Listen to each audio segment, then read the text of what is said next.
Hi, I'm your host, Anand J. Sukadia, and this is the Limitless One podcast. Join me on this journey as I interview the most inspirational souls who are tapping into their limitless blueprint on a mental, physical, and spiritual level to thrive in uncertain times.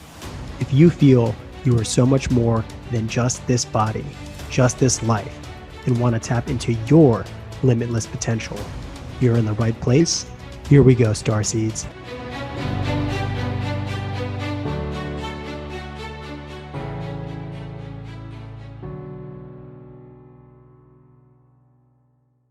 Did you know that you can tap into moments of your past or even past lives to experience traumatic events and heal them in an instant through a very special technique?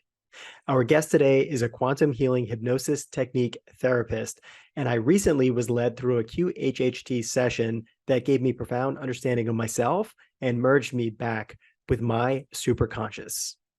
Welcome to the Limitless One podcast. I am your host, Anand J. Sukadia. With an innate quest for truth and authenticity, Lisa Armstrong never resonated with the old paradigm.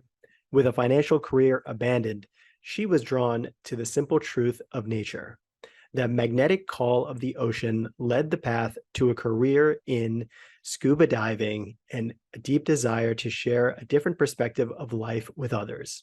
After building and operating an eco lodge in Mozambique, her passion for exploring and understanding the frontiers of human consciousness drew her on a path of self-discovery, studying yoga, kinesiology, psyche, quantum healing hypnosis, fractal psychology, breathwork, and developing a passion for quantum physics, neuroscience, and microbiology. Lisa has an intuitive understanding that we are each gifted with the potential to be anything, do anything without exception. She provides a safe space and skills in which to break through the boundaries of conditioned human mind, allowing access to greater levels of human potential that are dormant within each human heart and mind. Welcome to the Limitless One podcast, Lisa Armstrong. How are you, dear? Anand, thank you so much. It's so good to be here. I'm honored. Thank you. And I'm excited for this. Yeah, me too. We've been trying to plan this for about a month now, and just so the audience knows, I met you in Egypt. We went on a tour together, and people have been seeing the trend, and they've been saying, "My goodness, are you going to interview everyone from your trip?" And I said, "Probably," because everyone has such an amazing, beautiful, unique story, and I'm so glad that we got to connect a little bit. Actually, more so after the trip was over. During the trip, I met you and it was wonderful, but we didn't really get into these deep conversations. So we scheduled a call about last month and we got to really know each other. And then I had a session with you for a hypnosis healing technique that you do, which was out of this world. And we'll go into that as well. But yeah, just so sitting here in gratitude for this conversation and to really get to connect with you on a deep heart level. Yeah, thank you so much. It's just it's one of those things, isn't it? Where you never meet anybody by accident, really, and there's always something to learn from each other, which is amazing. So thank you so much for the opportunity. Yeah, absolutely. So let's just jump right into it. Lisa, what does living a limitless life mean to you? Well, you sent me this question before to ponder, which is really, really interesting. So I really went into it, and it's for me, Anand, it seems to be the same question that we're all pondering at the moment: is what does it mean to be here now, alive as ourselves? Because when I went into limitless, what does that mean for me? It goes into this almost this very difficult question of I'm here now, but I'm everything at the same time, and how do I balance that? um Everyone is always talking about we're all one. It's like, yes, but I'm here now and I know I'm all one, but I'm here, and how do we balance that, which has been something that's sort of been on my mind a lot. So the limitless thing was beautiful because what I sort of came out with it was we are limitless, and life is just this unfolding of recognizing our limitations as and when we need to be shown them. I think for a long time I was trying to find all of my limits at once and fix them all at once to become all of a sudden limitless. And that just becomes quite stressful because there's always something else. So I think for me, it's surrendering into the limitlessness rather than sort of seeking it, which has been the way that I've now approached life, which is beautiful, knowing ultimately that we're all going to end up in that pure limitless space. But it's the feeling of the limitless, and to seek limitlessness would make one feel trapped. So it's to surrender to it. So thank you for the question, because it really made me dig very deep. That's beautiful. I love that take. And it's very different. And I've been pondering the same things lately in the fact that, okay, so if we know for a fact we are limitless beings, and then we look at ourselves in these limited, body suits, and the thoughts or whatever we have, it can be a little bit overwhelming. It's like, okay, I will never achieve in this life full limitlessness, because there is no, it can't be done. You can't be everywhere. You can't have every single experience all at one time. So that's for the next evolution of our soul, right? But to really just surrender to the fact that you are, and that you can create anything, and every decision that you make is perfect because it's exactly what you're choosing. And everything I've come to the place of in my life is like, everything is a choice. Every interaction I have with other people, every thought that I do, every action that I create, it is all based on how I want to go. So you have these infinite potentials in front of you. You have so many doors to choose from. And okay, I'm going to choose door number 3 today. And then that's going to open up a whole new set of possibilities. And then maybe tomorrow I'll choose door 7. But it's always up to you on how you want to do things. And at the end of the day, it's like a choose your own adventure. I don't know if you remember those books when we were, years ago, but I love those books. And I was like, wow, there's so many choices. And I'm getting back into that feeling now of like, okay, at any moment we can change and pivot the direction of our lives with a new choice. And it's just having the courage to seek new opportunities, seek new challenges, rather than staying in the same. And that's what creates that limitless life of just having that awareness that, okay, we can do this at any moment. We experience this limitless nature, but the decision truly at the end of all of it, the essence is within us, and we have to be able to step into that power and also surrender to the universe, because the universe is always going to be an ally to us as long as we understand that it is the ally. Yeah, I love the way you put that. And it's really interesting, because for me that question has been, whatever decision that almost brings a fear, I've started to recognize that fear as, that's just the fear of the unknown. And the fear of the unknown is nothing other than I'm stepping through into a completely different and new experience, which is opening up more and more levels of potentiality. So um, I think a lot of my journey, especially in the last few years, has been literally facing fears one after the next, because it's literally just the fear that keeps us limited, and the fear is actually an illusion. If we understand that and know that it's that, we don't need to prevent ourselves from anything, really. It's just transcending. And on the other side of fear is something that we could never have imagined. And I think a lot of for a lot of my journey, having seen what happens when you meet your fear face on and go, okay, I'm going to do this. I'm terrified, but I'm going to do it anyway, is really something that does open up those opportunities, even at a subconscious level. So life starts, you feel more liberated when you've done something that you were fearing, and then you release yourself from the limitation of fear. So it's just beautiful the way you put it. So thank you. No, thank you. So let me ask you a question. So have you ever, and you're the type of person, along like myself and many others, that okay, we want to face the fear because we know there's always that magic on the other side. Has there ever been a time where you went, straight after a fear and you felt like, oh, this was bad for me? Good question. No, Yeah. honestly, off the top of my mind, absolutely, categorically not. Not at all. And I can't think of a time that I was worse off after facing a fear head on, ever. Um, but it was just like, I mean, there's that feeling. It's almost like an exhilaration. It's like going on a roller coaster ride. It's like I'm terrified. But once you're on it, it's so exhilarating, and that feeling of exhilaration. And then afterwards, you just feel um, so limitless, really. Like you could take on the world. And I think going back to, I'll start here, because I actually started my life sort of trying to be, sort of the financial career, and I studied at university, but nothing filled my soul. Nothing felt exhilarating, because sometimes I think we can actually replace the word fear with exhilaration. It just depends on our sort of frame of reference, right? It gives our body the same feeling. It's like something exciting, something we've never done before, something that's new. And I never felt that at all. So for me, it was like, is this it? Is this life? And then you get a job, and like I think everybody is going through that or has been through that at some point in their lives. It's sort of deep questioning of like, is this it? And I was about to embark on a financial career along with all of the friends that I was graduating with from university. And I can still remember the telephone call to this day. A friend of mine said, "Will you please come with me and drive 5 hours to visit my brother, who's a diving instructor in another part of the country?"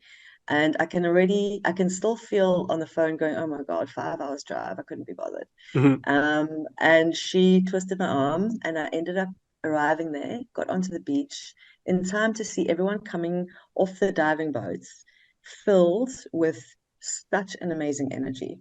All of them were like, "This was the best dive of my whole life. Oh my goodness." And in that moment, I was like, I need to do this. This feels like quite exciting. This is like, and for the first time in my life, it's like, wow, life doesn't have to be the way that I thought it, or we'd been told that it should be. And so on that day, I signed the application. I then did all the training courses up to being a diving instructor.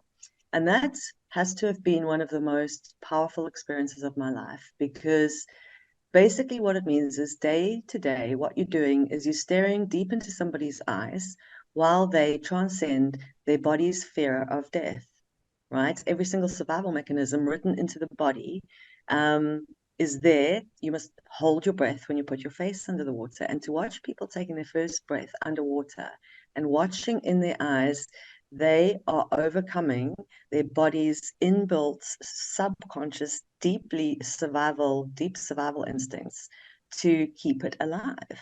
And they overcome that. And to watch that and to really just be holding a space. Nobody can learn to take that first breath, and nobody can learn to scuba dive. But with anyone, you have to do that yourself. And to watch people progress through that. And it was just scuba diving. It was just a little 4-day course. But people's lives changed profoundly after that, because they'd faced that fear. And once they'd faced that fear and stepped themselves way into the unknown, it was almost like they became limitless. Like literally, they felt they could take on the world. And staying in touch with some of them afterwards, it was incredible, because everything shifted in their lives. They were brave enough to leave that job that they hated, or they were brave enough to try that new hobby that they'd been wanting to do, but they just couldn't find the time, all of these subconscious reasons that we make not to do new things and step into the unknown. And really for me, that my life was living in that joy, and to find like, wow, we can actually love life every single day, and do what we love doing every single day. And so that was the most profound experience. And I often sort of draw a parallel between what I'm doing now, which is more sort of expanded states of consciousness and that sort of thing, with those times then, because they were equally the same, and it's made me realize, there's no correct or right or wrong path to this. It's just we each have our own fears, and we're going to face them in different ways. And the beautiful thing for me is in teaching scuba diving and any of the other sort of modalities that I do is for us all to know that we all have the same fears. We all are terrified of the unknown. It's not just us, and we're all alone in this world. We're all doing this together, which is amazing, and it's just incredible. So I just wanted to share that, because it was so profound for me that something so simple as taking a dive course literally is life changing. And I think if we perceive everything that we do in that way, and it doesn't even have to be as big as taking a diving course. It can be taking a new route to town, going to a new coffee shop, anything new, it brings you back to the present moment. And I think that that's what that also did. When you face your fears, you are 100% completely in the present moment. You're not thinking of the past or the future. You are fully present. So very beautiful. I love that analogy and or that story. And I think that the more we put ourselves in those positions, and the reason why I asked you that question initially is because I also have never experienced the time where I went after a fear and felt like, oh, it was a bad thing that I made that decision, like, oh, I should have played it more safe. So I think that the more we get comfortable in the uncomfortable or in that uncertainty environment, then we're building a muscle and we're building our inner strength to then go and take bigger risks. And, it's obviously, when we take risks in life, we get varying results all the time. And there's no 100% success rate in things, but it leads us to better lessons in life. And it gives us more perspective and it just expands our circle of knowledge. And then when you expand your circle of knowledge, you realize what you don't know is even bigger. So the circle of things that we don't understand is massive compared to the things that we keep learning. So you just become like you go on this rabbit hole of just like expansion. And when you are expanding all the time, things are uncertain. And if you fall in love with that uncertainty, then life becomes magical because you're always unlocking these secret doors and they lead you to the most amazing things.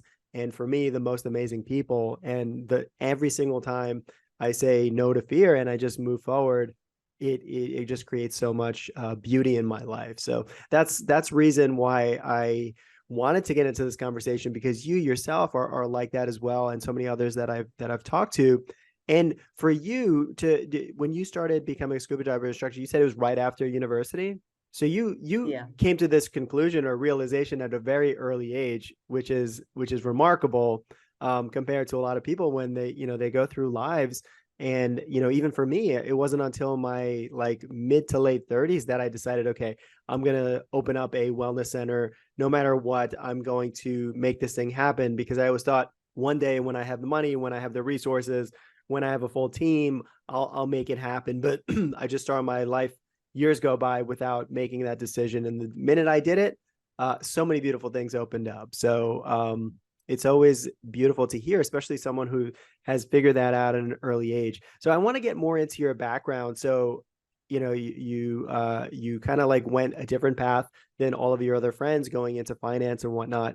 So did you so at a younger age, were you a very spiritual person, or did you not really have too much of a spiritual awareness until a little bit later in life? I would say it's actually quite an interesting question because, what's really interesting for me is speaking to and a lot of my clients as well. And it's like a lot of what people say is like, I wish I had this gift and that gift and this gift, And then when you start speaking to them about their lives, you start to realize that they are incredibly gifted in terms of listening to their own intuition. But because it's been a natural part of them for so long, they don't see it as something special. And I think what I'm realizing now is that I think me in particular, and a lot of people that I know are starting to sort of remember their childhood in very new ways. And as we look backwards, from this present moment, because there's no past really, as we look backward, we start to realize, wow, actually, I was spiritual, what we call spiritual. I was connected. And then something sort of happened in between, right? Um, and it makes sense to me sort of intellectually because as kids we're in the theta brainwave state. So everything is magic. And then that sort of closes up at 7 and we start determining our personality, right? And it's almost like what I perceive the veil to be that everyone speaks about is very much for me sort of the separation of the conscious mind's perception of the world and the subconscious programs that are actually projecting that subconscious world. And all of these journeys and all of this sort of awakening that's happening is that veil. We're starting to become more self-aware, and the more empowered we become in terms of, okay, wow, okay, I'm creating this reality. How am I creating this reality? And which parts of my reality don't I want to experience any longer? And instead of externalizing it, go, okay, where is this coming from me? And it pushes us into these deep sort of questions of who I am and what is life and what do I want my life to be like. So to answer your question, looking back now, I realized I was very in tune and very in touch, and even working a lot with the ocean. Um, I realized only now, speaking to other people, that I could read. I was working with nature, very much working with nature, and understood it, and understood the flow and the ebb and flow of the tide, so to speak. So I wouldn't say I'm not very visual at all. So in terms of what some people perceive as spirituality, getting visions and being clairvoyant, not at all, but more of a deep inner knowing, claircognizance, clairsentient of just knowing that there's another way that we can live. There's another way. None of this makes sense. Why do I need to do that? And I'm sure you and many people that we know are very similar of all of those questions and why and why and why that nobody could ever answer for us. So we just was like, okay, well, we have to do this. But why? No, you have to. Okay. And so I think we're all realizing, no, we don't have to do anything like that. We can do exactly what we want. And so I think in that perspective, I wouldn't call it spiritual, but I would definitely say that, we all, if we tap into how we really felt before we started really focusing on what it means to be successful and achieve and very goal orientated, and what the world has made us believe that our lives should look like. I think when we start questioning that and asking that if asking ourselves if we're still in alignment with that, is that still serving me? Is my belief system still serving me? Then yeah, I would say I was always connected, very much in terms of, especially with nature, a huge affinity with nature, which is why I think I ultimately ended up going into the ocean. But it just made sense. Everything flowed. It was so unpredictable. And I think that that's what, for me, what really drew me is every day was completely different, and the idea of a monotonous 9 to 5 thing just was not resonating. I didn't see the purpose of it. But living in nature with deep connections with people, none of this meaningless chatter and sort of social pretense. When you have watched somebody stare death in the face, there's a connection there that's beyond how's the weather today. You can't lie to anybody when you've looked in their eyes for that long and watched them sort of meet themselves at that level.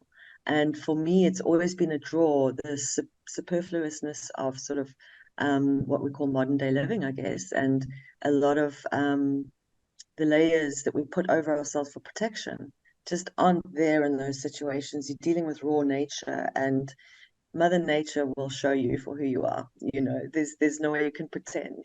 And so I think that really drew me. And looking back now, I think I always had that feeling, and just so grateful that at that point I made that decision to face my fear and do something different, which was frowned upon, right? It's definitely frowned upon. It's like, right, you're just throwing away your entire university career and you're going scuba diving to be a beach bum. So that was interesting. Yeah, isn't it interesting how we get these labels or people tell us, oh, you're throwing away your future? Like, what does that even mean, right? Like, they're already putting people inside of a box. Okay, if you don't go this path, like, for instance, growing up in an Indian family, most of the Indians that I know, especially the generation above me, so my parents' generation, it's like, okay, become a doctor or become an engineer. If you don't follow those two paths, then like you have no future, especially if you come to the United States from India. So you have to do one or two, otherwise like you're stuck, right? And like you won't. But nowadays we are living in an age where you can literally do anything, and it's always been that way. It's just following your mission and your purpose. But I think that a lot of times is we let the external shape our lives rather than letting the internal shape our lives. So that, the whole thing about knowing thyself is like a lot of kids aren't encouraged to really go inwards, spend time in nature, and really ponder life and what they want life to look like and how they want to feel. And when you're feeling great, like when you're a kid and you're playing or going into the ocean and swimming and feeling that, that sea mist like hit your face, that's the beauty of life. I don't hear a lot of people say that, okay, going to a corporate job, having superior, people who are my managers telling me what to do and putting tight pressure deadlines on me, like that's making me feel exhilarated or happy. So I think that, we really need to turn back to what is it that made us happy when we were kids and made us really feel alive, and kind of tap back into that to see like what is the direction that we want to create in the future. And you mentioned while you were telling us this, is that there is no such thing as the past. Can you tell us a little bit what you meant by that? Yeah, okay. So my belief in perception, and I think it's you know, we all know these words and all of these ancient wisdoms and all the spiritual teachers, and now quantum physics and quantum science is now backing up all of these ancient wisdoms that have been there all along. Is that, you know, this, what do they call it? This infinite present moment. And what I've found, especially with quantum healing hypnosis sessions, is the present moment is the lens to perceive both the past and the future. And from the present moment, we have access to the lens of perception. So how we perceive our past and how we perceive the potential future is definitely a very limited perception based on our programming, our limitations, possibly our wounding, as the lens through which we perceive the world. And that is mostly the past and the future and the present moment and how we experience it. And within the present moment, we have the potential to tap into that. And I have found doing my own inner work and also listening to clients who have sort of profound expanded state experiences, what happens in that moment is when they then perceive their past, they're perceiving it in a completely different way.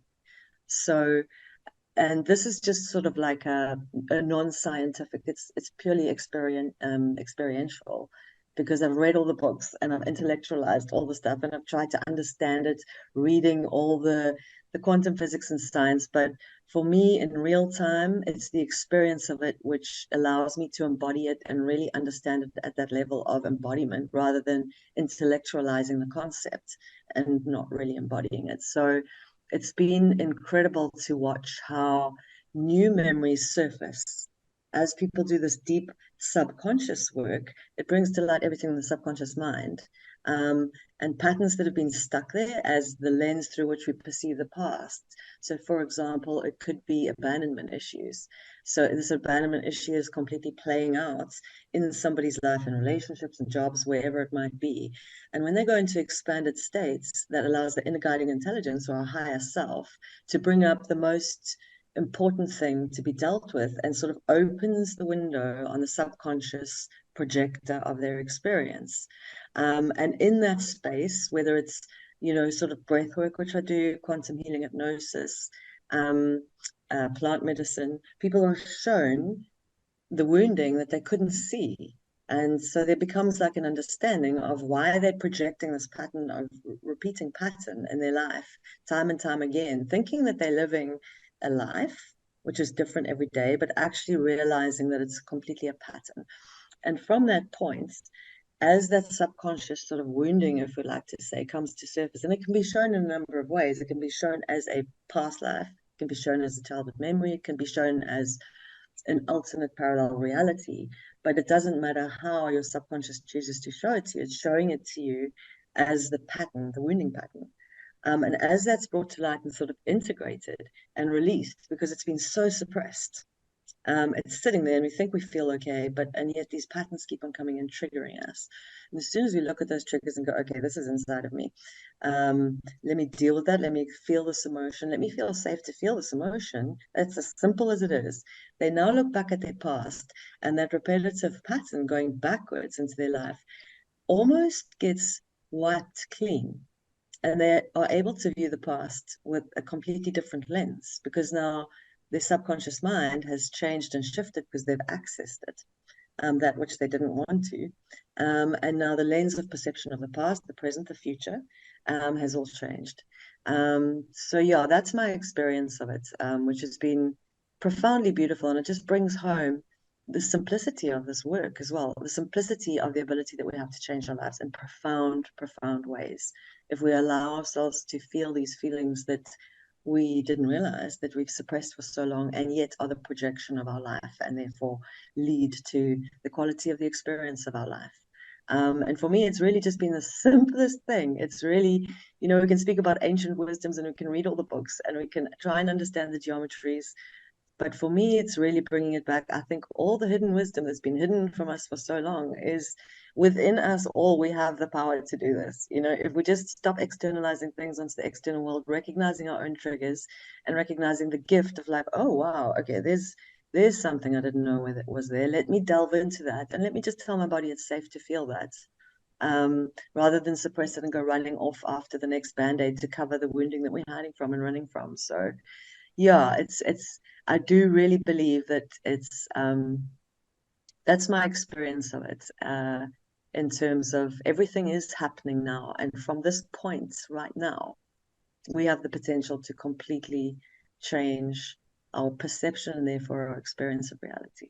That's beautiful. It's like that movie Interstellar. I don't know if you've seen that Yes. movie. Okay, so it's exactly like that. It's like we're in the present moment and we get to going through a technique of like QHHT, quantum healing hypnosis technique? Yeah. This way, okay. We can go there and then go to any part of our life and open up that software program that was downloaded, right? So like you were talking about, okay, a feeling of abandonment, for example, like when you had an experience in life in the past, say you were 4 years old and you got lost in the mall or something like that, right? And you couldn't find your mom or your dad or anyone, and you got really scared and you felt like abandoned or whatever the case was. You had that experience. It was painful, and then since that experience, you wrap it around in a story, and whatever that story is can be reinforced. And the more you think about it, the more it gets reinforced. And now it's like locked in your subconscious. So you're not consciously thinking about it, but maybe subconsciously you're constantly reinforcing it. So like now you have this projection of this feeling, the software of non-worthiness or feeling abandoned. And now all your subconscious energy is processing that to create your reality. So every time now you have something that happens to you that maybe can be perceived in that perspective, all of a sudden now that's reinforcing that abandon. So like logically, it makes sense that our subconscious is creating our lives, because you and I can have the same exact experience. You can look at it from an empowering way. I can look at it as a disempowering way, like reinforcing the challenges that I have in my subconscious. So having a QHHT session is like, okay, let's go to that software program. Let's take a look. Oh, is it corrupt? Are these files corrupt? Okay, let's clean that out and then kind of like not have that program going forward. And I was lucky enough to have an experience with you. What was it, 2 weeks ago, I believe?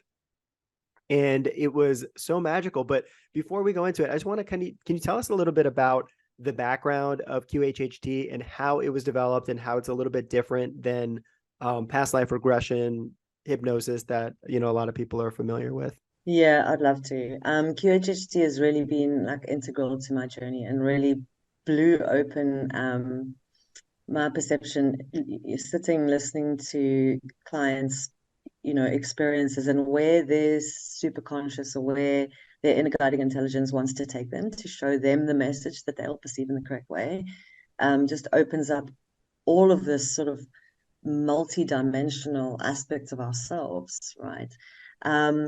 But I was first, I knew nothing about QHHT. I knew nothing about any of this kind of stuff. And coincidentally, I was listening to a video of Joe Dispenza's, and the very next video on YouTube that came on was this video of this woman called Dolores Cannon. And if any of you have seen any of her stuff, I'd never heard of any of this stuff. I never knew anything about multiple past lives, any of that. I hadn't considered it at all. And I can't remember what she was speaking about, but it just came on, and something in the resonance of her voice just made me start to cry. I just stopped what I was doing and I just burst into tears because it really resonated as a deep truth somewhere in my being. So quantum healing hypnosis technique was started by Dolores Cannon. And in short, she was practicing normal hypnotherapy, and accidentally it became this journey that in one of these sessions, the person slipped into a past life. And what they experienced in the past life was fairly traumatic and very much related to the present life. And in being able to experience that, the person then was physically healed from the ailments. And so she started delving into this, and I think it was over 50 years of her career. She started developing what now is called quantum healing hypnosis technique. So the first part of the session is you ask the superconscious to take this person to the most appropriate time and place for them, for their greatest good. And so this person can be shown anything. The second half of the session is you as a facilitator ask the client's own questions that they have about their life, their purpose, anything that might be ailing them, to that person's superconscious. So you speak directly to the inner guiding intelligence of the person and ask them their questions for guidance. And over her career, Dolores fine-tuned the script, and she fine-tuned everything about it over a 50-year period, having direct conversations with people's superconscious. So she's quite interesting because she never sort of tapped into her own superconscious. She always just called herself, I'm just a reporter. I just write down what the superconscious tells me, and I do that. So for me, it's almost similar to sort of like, sort of qualitative and quantitative research over thousands and thousands of clients. The same information kept on coming through, no matter who the client was, no matter what country they were in. The same sort of very quantum information about the nature of reality in our universe, as well as information guiding her how to best use the script. And so that's in short, the sort of history that I'm aware of behind quantum healing hypnosis. When I first did the training, it was about a 4 or 5 day in-person course, and I ended up there, and I didn't actually know why I was going there. I knew I needed to go. I booked the first flight on a plane to Orlando, having thought that I would never ever go to the United States in my whole life. And within 2 weeks of hearing about this, I was already in Orlando doing the training. And the course was, this is how you do it. This is the script. Read the script and keep yourself out of the way. This is the client's thing. Don't lead, don't do anything like that. Just most appropriate time and place, and then read your client's questions to them, and they will answer you. So I was a little bit dubious about this whole thing. It's like, okay, so you read this piece of paper and the script, and then this crazy stuff happens. And I was like, okay, let's try. And it's really, I feel like in my perspective, the resonance of the script, and the purity of the consciousness, the morphogenetic field of consciousness, the intention behind Dolores creating this thing. Her focus was mainly on don't lead anybody. Don't ask leading questions, ask open-ended questions. You are not a healer. You are there facilitating a space for that person to find their own healer within themselves. And that for me resonated on such a deep level. Because it's literally, sometimes I feel completely useless. Okay, we're going to lie down. I'm going to read this piece of paper to you and then ask you your own questions, and that's it.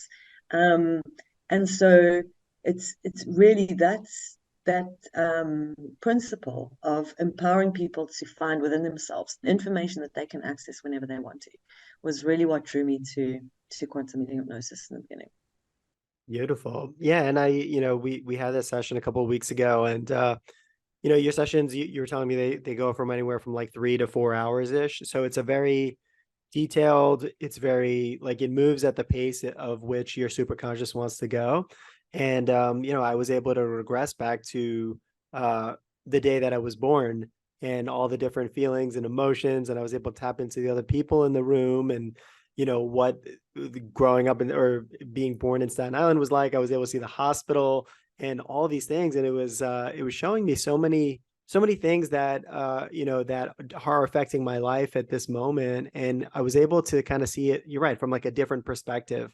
I was able to see it from an observer rather than actually having to come in, because being born into this earth, yes, there's so much beauty, but it's not the easiest experience to have. There's so much growth that needs to happen, so many lessons. So I think that the whole process of like being a soul and then coming into this plane, and seeing the hospital was like, it was like in January, so it was freezing out, and it was like rainy and snowy, and all these kind of things, and just so much to like, so much input to process. And coming into the world, seeing my mom's eyes and my dad's eyes and my two sisters there in the hospital room, and there was a lot. And then when we went into some of the questions, I was able to just flow, and like it wasn't like my conscious mind was speaking to me. It was something a little bit higher perspective, and almost like the way that sometimes I have psychedelic experiences and I'm getting these amazing downloads and just pure truth is coming out because in psychedelics you have to be fully honest with yourself. You don't have the ability to filter anything through your own conscious or make excuses for yourself or whatever it is. It's like you're just getting pure downloads in. And same thing was happening when we were going through the list of questions I came up with in advance about why are certain things happening in my life and how do I unlock some of these things that I want to move forward with. So it was very powerful, and I really appreciate it so much because we definitely were able to take our time and not feel rushed. Like there's no way you could do something like this in an hour. It's like it has to be done in a place where you can relax, get to that place of total relaxation, allow your super consciousness to come in, and it's a very magical experience the whole way through. And I just felt so light afterwards. And I actually requested because you're in South Africa. I wanted to do it super early in the morning because I know my brain waves are still in theta, delta during that time. So we started, I think it was like 4 a.m. So it was really beautiful time to experience that because I was really, really relaxed at that time. And yeah, I was able to go through the entire time. I think our session was like 3 hours and change. And it meant a lot. And I listened to the recording a few times afterwards, and newer things were opening up. I've been sleeping, with like amazing dreams coming about. And I kind of feel like the superconscious is still in my presence. And I kind of merged a little bit more of my superconsciousness into my consciousness to have a little bit more higher level of awareness. I was able to zoom out from my limited thinking and see things in a much broader perspective and much bigger timelines than what I'm thinking of right now. Is like, okay, how do I get all this stuff done in a month? Which is, the universe has all the time to kind of give us these lessons, these experiences, and there's no reason to rush anything because everything is perfect. And as long as we can understand the perfection in it, each of us have gone through certain things in life because it was training us to become the people we are today. And obviously, there's going to be more lessons, but who we are right now is the most magical and most important time of our lives. And anything we move forward in is only going to be based on who we were, right? So it's the ability to make those decisions and live with joy and happiness. And if we could declare that and understand that we are nothing, there's no separation from ourselves and our super consciousness, then we have the keys back to our kingdom. And if we could open that kingdom, then all the most amazing things can happen. And I'm starting to see so much of that unfold right now. So yeah, thank you so much. Yeah, thank you. And I still remember as you sort of came out of your session, the sun was shining and you looked golden. And it was just such a beautiful like symbolism of that space that you go into, whether it's quantum healing hypnosis or meditation, um, like you said, psychedelics, it's just changing the perception in such a beautiful way that we can play the game of life and yet sort of be the observer of it. So, it's just so funny because people often say, what is the most common message that comes through in quantum healing sessions? And I would say the most common thing that comes through in almost everybody's session is you need to have more fun and stop taking life so seriously.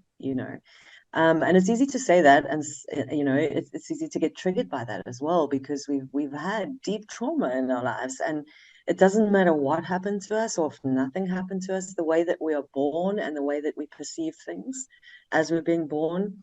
I mean, I've done a breathwork facilitator course and looked a lot into the work of Stan Graf, who was the person who started holotropic breathwork. He first started with using LSD to attain expanded states, and then that was made illegal. So he developed holotropic breathing in order to allow just using just our breath in a specific way to access an expanded state of consciousness, or what you'd call a psychedelic experience. And it was so interesting, actually, because the other day I was looking up the psychedelic actually means in Greek, I can't remember exactly, but it's the soul's mind manifest. And Mm. I thought that was so beautiful. And it was just like, wow, we have this whole different illusion of what psychedelic means. The soul's mind manifest. Wow. And Stan Groff's work has intrigued me because he did a lot of work. I think it was a couple of thousand, a few thousand sessions, and he came up with something that he called the birth matrix, which was he divided people who'd been back and actually experienced their own biological birth. He divided that process that we all have been through to come into this lifetime in 4 different sections: the first, second, third, fourth matrix. And it was incredible because the first matrix he explained as mostly when you're in your mum's womb is mostly as heaven on earth. You're floating around, you don't need to do anything. You can hear your mum's heartbeat. Everything is beautiful and magical, and you don't need to do anything. Then the second birth matrix is when your mum starts having contractions. So all of a sudden, everything squashes around you, but the birthing canal is not open. So heaven becomes hell. Mm. Literally, heaven becomes hell. And what he realized in the sessions was that our consciousness at that point has no perception of time. So it becomes eternal hell, where everything was amazing, and then there was this thing that went really badly wrong, and now you literally are trapped. And then the third matrix was when the birthing canal opens, and that's the first time you get like a little bit of a glimpse of getting out. And so we use our most powerful physical energies, which is anger, rage, frustration, and sexual energy, to propel ourselves down the birth canal. And then the fourth birth matrix is when we come out and we're born. And what he said, which is quite interesting, is it's almost the cycle of death and rebirth coming into this lifetime. And the way that we're all born at the moment, it's this something happens there. This birthing is done in a very clinical situation. It's most of the time there's a lot of fear involved. And that then basically what he said is from that, and in his research, he came up with something called a condensed set of experience, which was amazing.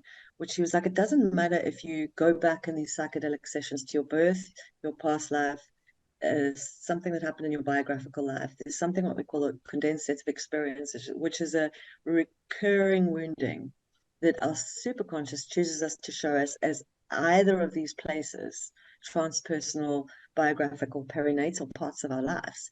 But where it happened, where it's first or last, I don't know. But it comes from our birth, right? Or it comes from our past lives coming into our birth. It doesn't really matter. As long as what we're shown, and we can perceive this in our everyday life, if we get triggered by something that is triggering something, a trauma that happened from that birthing experience, that then creates the lens of perception that we perceive and experience our life through. And so that was just like, so it sort of dropped so many pennies of this incredible thing that we all have access to so simply, whether it's quantum healing hypnosis, whether it's breathing, whether it's deep meditation. It's like we have access to be able to go back and allow those feelings to come to the surface. And it's like that's really how powerful we are. So yeah, very, very beautiful to be a part of your session. It's my absolute honor to be in the presence of someone's true nature, you know, and you can feel it. It's like I got goosebumps now because you can actually feel as that energy comes in. And it's just, it's such an honor for me that what I get to do sometimes is sit in the presence of that, which is all about true essence and true nature. And it's beautiful and it's humbling, and it puts everything in perspective again for me, as if every time I facilitate this, we're all like, yeah, we know all of this. It's like, oh, but I'll go into that little drama on the side there, and then this just always brings you back to this potential of of what we are inherently, which is really beautiful and special. So thank you.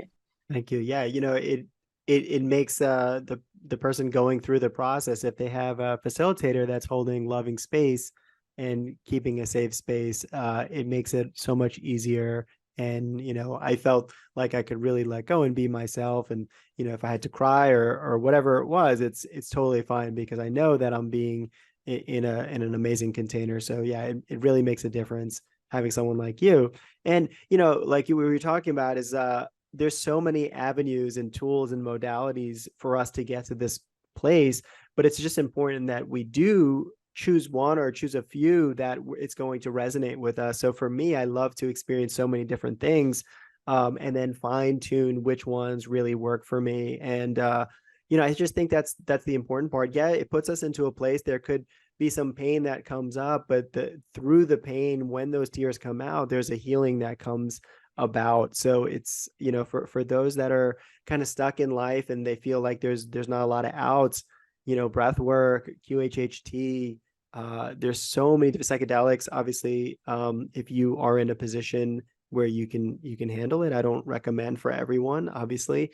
But these are the most powerful moments in my life when I'm able to get past the conscious mind to get to the subconscious and have a true healing in a few moments through these processes. And so I've been really blessed in my life to have several of those. And it's never like we do one and we're completely healed. There's a process that we go through, and our souls want that. It doesn't want to just, if you figure out all the answers at a young age, like what's the point of living in this life? And all the most painful moments can be the greatest blessings, and I truly believe that. And when I keep that perspective, then I always look at life as this is a magical place, and how can I experience more love and more happiness and more joy and more fun? And when I look through those lenses, then everything becomes more of that. So it's this life journey is so incredible, and every day I wake up in so much gratitude because of the experiences and the people that I get to interact with. Yeah, absolutely. I agree with you 100%. And it's like, I've heard so many people say, and I think for a lot of, some we all have this thought sometimes like, oh, I'm just tired of life, you know. And it's what's to reframe that for me, understanding all about the superconscious. It's like, no, you're not tired of life. You're tired of the pattern that you're in at the moment. That's all. And that feeling is just a little nudge from the superconscious going, there's a whole new pattern of life that you can play, into the next sort of unfolding of a new experience.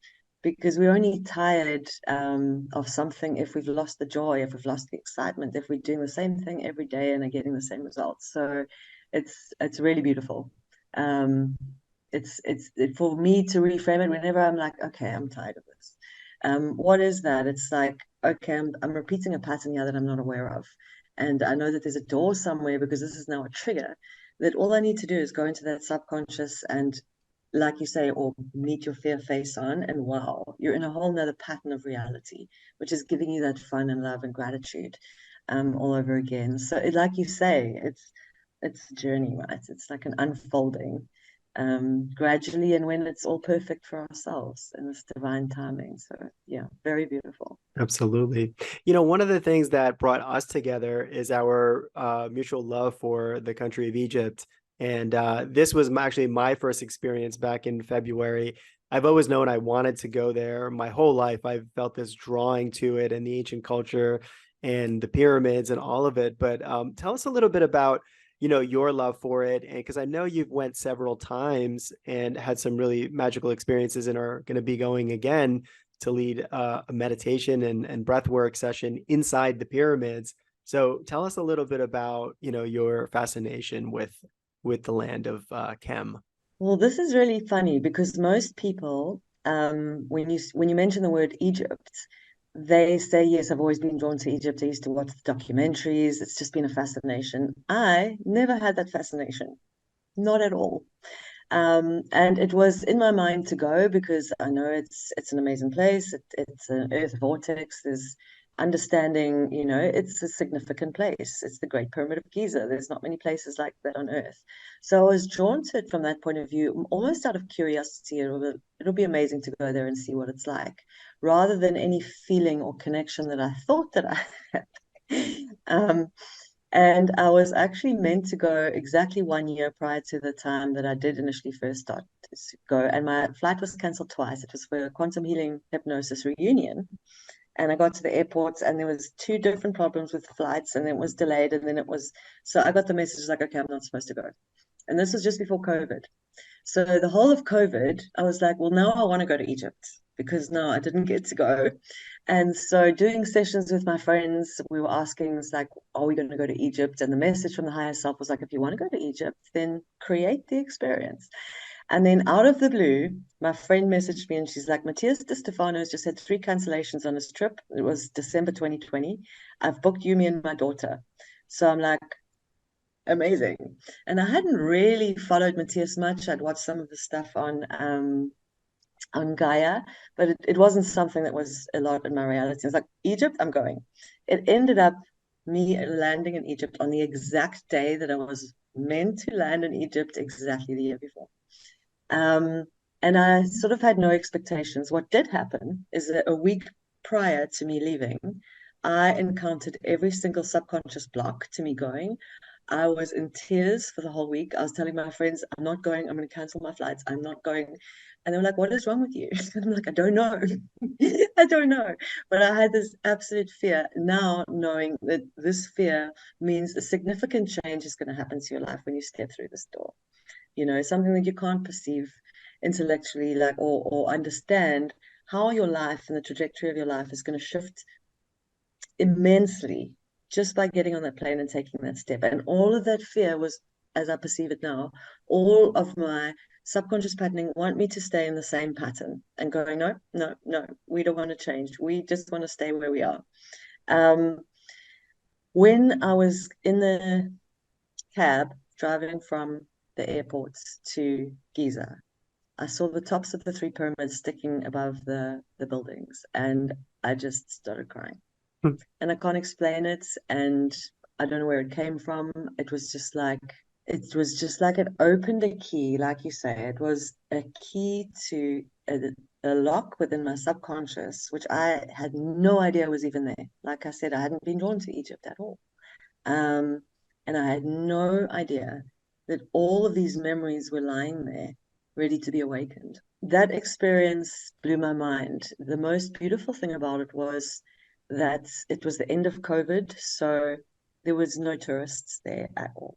And I'm only realizing now what a gift that was to be walking around these spaces and have them all to yourselves. And I hadn't read about, sort of the history of Egypt or Atlantis or anything like that. And Matthias's teachings were incredible because he teaches his path through the universe, but he very much says, this is my path and my perspective. It takes all of our paths and all of our perspectives to make the whole. He's like, I'm going to teach my experience, but please don't follow my experience. This is to show you your path through the universe is equally as important. And that resonated with me so much, to see somebody teaching from such a place of neutrality. And what was really, really interesting for me was the space of complete neutrality, like the dark and the light, and the fact that there has to be one to be the other. And a lot of channelings and a lot of experiences that happened were very much to do with what we perceive as the darkness, But I think what I'd processed before going to Egypt was this fear of this darkness that exists in other realms, this stuff, but it's only fearful because I don't know. I don't know anything about it, so it feels fearful. And I think the biggest lesson for me in that space was that complete neutrality of nothing is good and bad. Everything is just as it is. It's just our labels and definitions of it. And so rather to accept and let in the shadow aspects of ourselves, and once we accept those and the world, that it's all within us, then we become all powerful because we understand we hold all. And I think Giza is so interesting because it's this huge sacred site and it's right next to one of the poorest communities in Egypt. So again, everything is showing this polarity, which is what I really love about Egypt. It's not easy. I feel like Egypt is this massive, almost psychedelic experience, except you're walking around in your body. So for me, it was amazing because it's a way of sort of integrating as you go. You connect it to your super conscious, but you're in your physical body, so you have to navigate being a human being as well. And I didn't understand how this all worked. Obviously, listening to all the different perceptions of what the pyramids are and why they were built and what they do, was interesting for me, and I've really had valuable insight reading all of that information and learning about it. But for me, the most important thing is to go to Egypt and just feel everything and just allow yourself to experience it. So now that I'm taking groups there, I say to people, do your own research, but just come with no expectations and just feel and experience what happens with you in Egypt, because we can all share our stories and our experiences and crazy things that happen in Egypt. And what made me really understand it a lot was I took a biogeometry course, and biogeometry was created by a man called Abraham Karim. And it's basically, in short, the study of vibrational science. And his developing a tool uh, based on all the ancient Egyptian wisdom that was found in the temples, of how to measure vibration. And vibration obviously has a color and a sound and a shape. And this has made me realize we don't need to understand anything about Egypt. We just need to go there and place ourselves in those structures, because they represent, as far as my understanding is, powerful earth energy vortexes, which existed there already. And then these structures were built on these earth energy vortices to expand the vibration that earth was already emitting. And for example, the hieroglyphics, he's measured the hieroglyphics with his vibrational tools, and each hieroglyphic emits a certain vibrational frequency, as does the pyramid, as do the temples, in the way that they're designed and the ways they face. And so, understanding it now, I can completely understand why I could walk into a place and for no reason at all, I'll just suddenly break down into tears, and maybe there would be flashbacks of memory, but that's not even necessary. There's no necessity really for an intellectual understanding of what happens when you go to Egypt. In fact, I don't think that we can fathom what happens when you go to Egypt. But for me, I always thought it feels like home. It felt like home was calling me. And when I got there, it's like, oh my gosh, I finally feel like I've come home. But it's not home to the place. It's home to the place within us that Egypt shows us. Underneath all the layers of who we think we are is who we truly are. And Egypt, with the vibration, with everything there, with initiatic paths, it's all about beginning to really feel what it feels like to be my true, authentic being when you let go of everything else. And I mean, when you go to Egypt, it's some of it's harsh. There's 20 million people in Cairo. It's not pretty with green grass everywhere. It really brings up everything that it needs to bring up. And some trips I go and it's difficult and the energy feels frenetic and it's like, wow, okay, something's coming up. And sometimes it just feels like absolute peace. So it's my journey in Egypt, and I gave up a long time ago trying to figure out why you're going to Egypt again. It's like, I don't know, but I need to go. And that for me has been one of those lessons of like, you don't need to know why. It doesn't need to make any logical sense to you or anybody else around you. If you know you need to go, you need to go. If it's calling you, it's calling you, and there's a reason that you need to go there. And you have no idea what's going to be on the other side of that.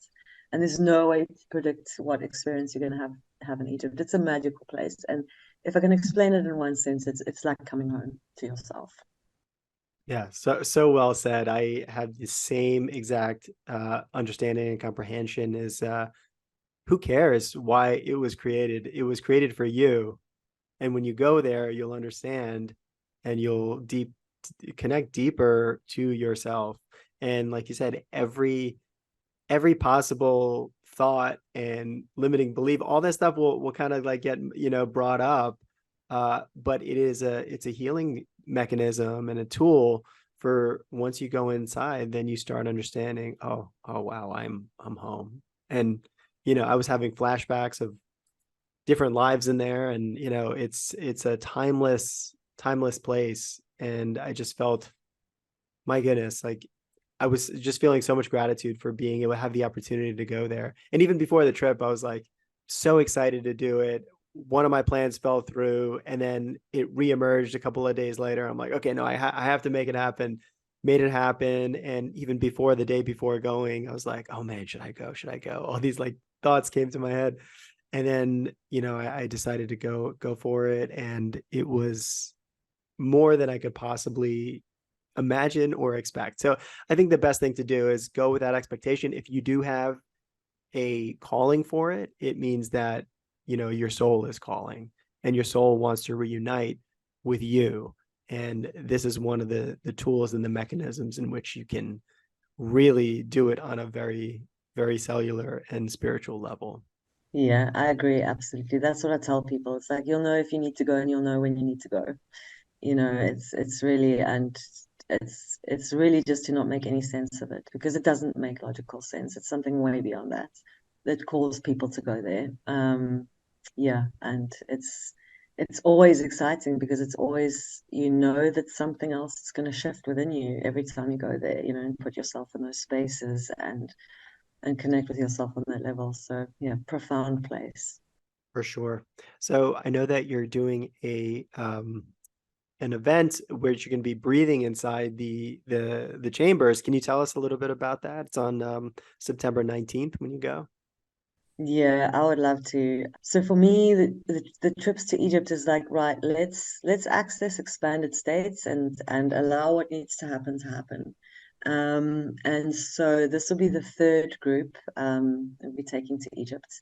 And like I said, it's less about sort of regurgitating what I've read in a book or what I might have, even my own experiences in Egypt. It's more about creating, like quantum healing hypnosis, creating a safe space for a group of people to experience what they need to experience together and bring through their truth, and get deeper into who they are. And so we combined breath work with going to Egypt. And this will be the third time we're doing this. So we privately booked the King's Chamber, which is the most incredible experience to go into that place and have it all to yourself for a full 2 hours.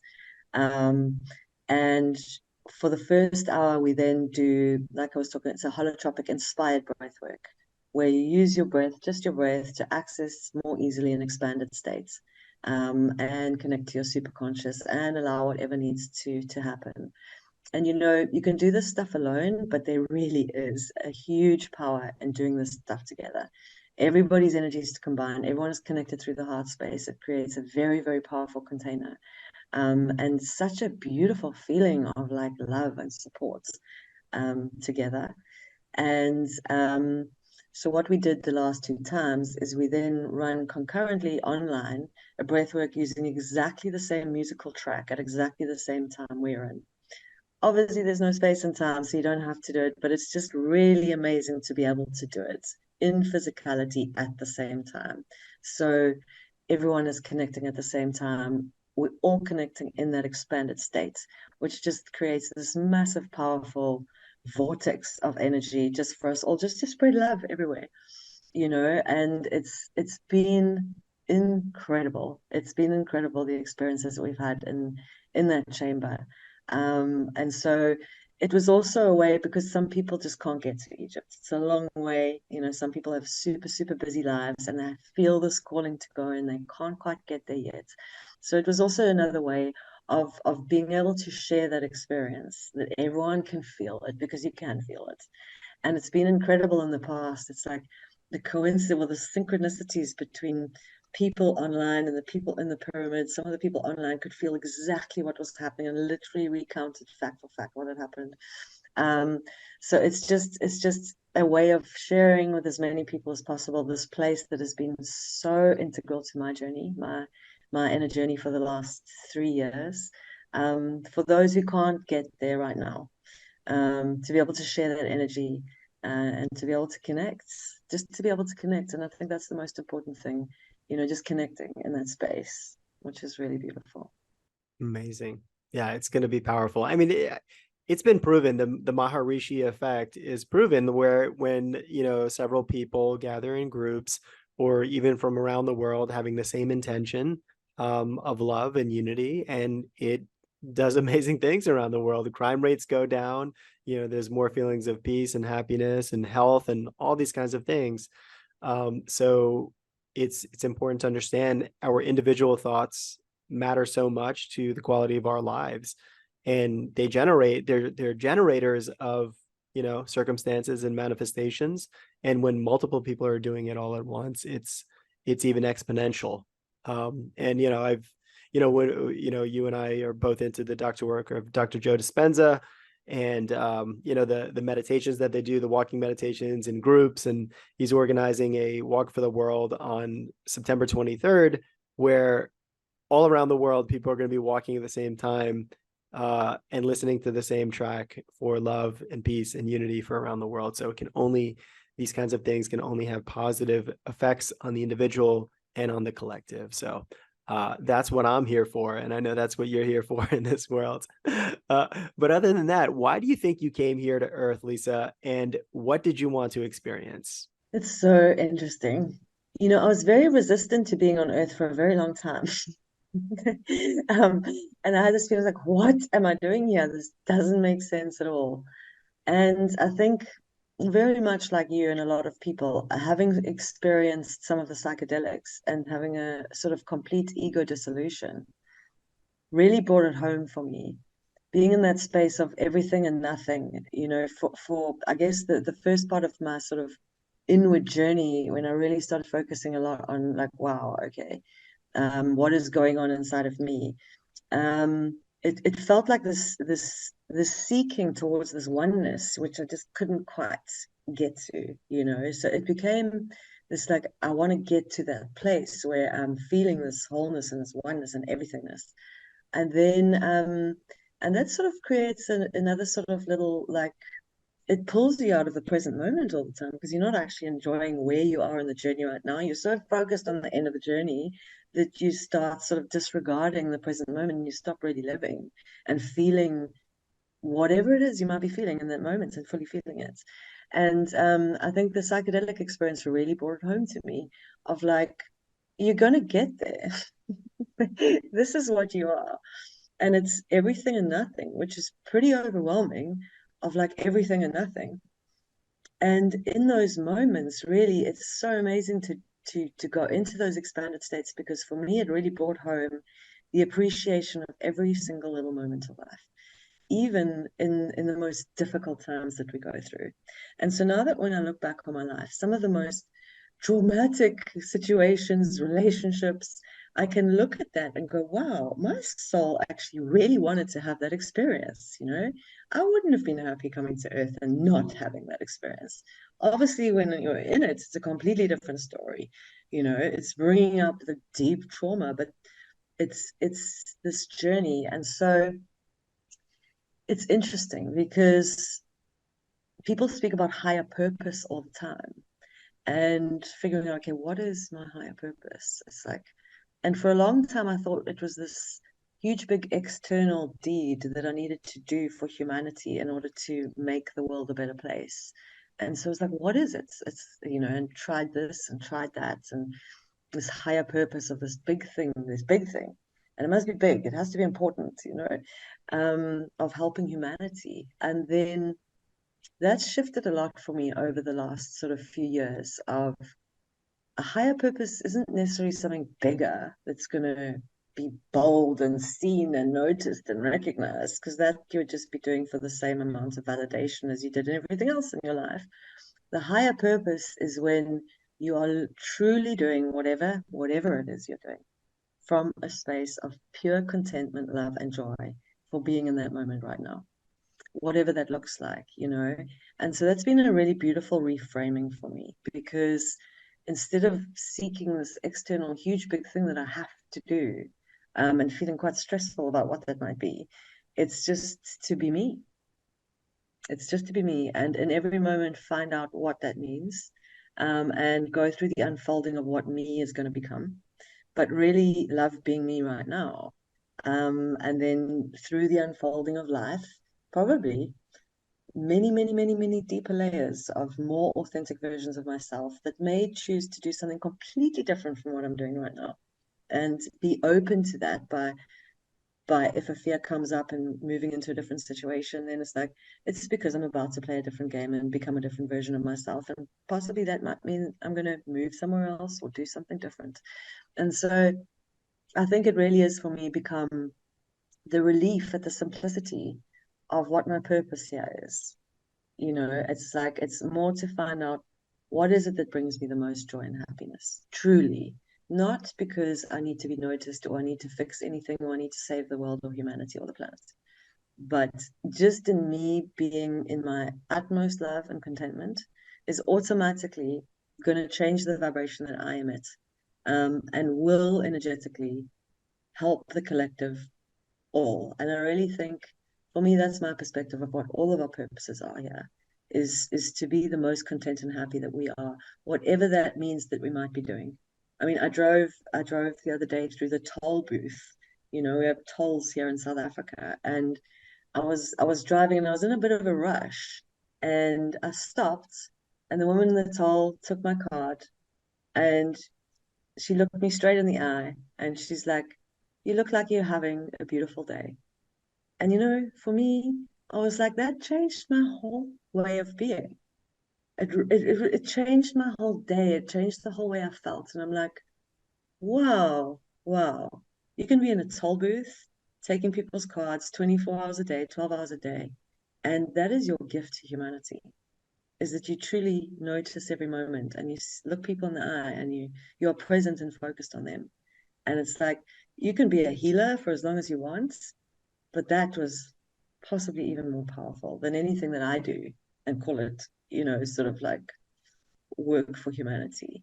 It's like the gift of true presence is our Yeah. gift to the world, whatever we choose to do with that. So I don't know. And I'm very sure that it's going to be many, many different things of which I don't know. And I'm very excited and I'm very open to all of them and flowing through them. The ups and the downs and all the parts of it, and to really bring myself back to knowing that life is about the dark and the light and the ups and the downs, and to accept that as a part of the process, because it's only our resistance to half the human spectrum of emotions that keeps us in our suffering, right? Once we can be open to feeling the fear and going, okay, I know what this is now, it's okay. It'll flow through if I notice it and allow it. Yeah, to really, really be more present in all of those moments. Yeah, I think.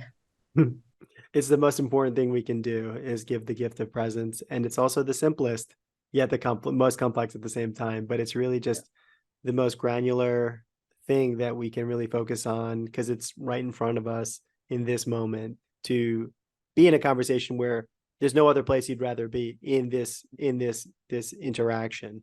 And everything that we do, if we can look at life from that perspective, then we're really laser focused on that moment. And when we can do that, uh it's just it's good. You feel good and you feel like life is your life is happening for you rather than uh you have to struggle to make anything happen because you're gonna see the magic in every single moment. absolutely, 100%. Easier said than done, like you say. Most Yes. simple and yet the most complicated. Lisa, what does God mean to you? That's also very interesting. I grew up in a family, and my mother, all of a sudden, when I was 12, became super what you'd call religious. So for a long time, I had a huge aversion to that word. And it's been a bit of a process. And now I found myself sort of using the same words and look at myself and like, wow. For me, I would say it's God for me is consciousness itself. It's all of existence, of which we're all a small part, having one beautifully limited experience of it. I don't see it as external to ourselves. I believe that it's something within us all that we haven't come to recognize yet. And truly for me, that sort of belief system, because it's interesting, it's quite a contentious subject, some of these things. And I mean, how I see it is like everybody, whatever they believe is true. That's their belief right now. That's the reality they're gonna project. And so then I started asking myself, well, what is true? Is it this or that? Or how does it all work? And I don't think we can possibly comprehend how anything all completely works. And so all I started doing was asking myself the question, does my belief system serve me right now? Is it serving me, or is it giving me an excuse for doing this or that, or why I do certain things, externalizing my accountability for myself and my life onto something external to me, whether that's a person or a thing or a place or God, a God. And so I have no idea what God is. That's my belief at the moment, is that God is all of us. It's within all of us. We are an aspect of consciousness, which is all the same consciousness, just separated itself into the deepest, darkest places of forgetfulness, possibly for the journey of remembrance of itself, possibly just for that reason. And then I ask myself, is this belief serving me? Yes, 100% at the moment, because it means I'm taking full accountability for every single moment of my life. There's nothing that I can blame it on, nobody I can blame it on, no God that I can blame it on.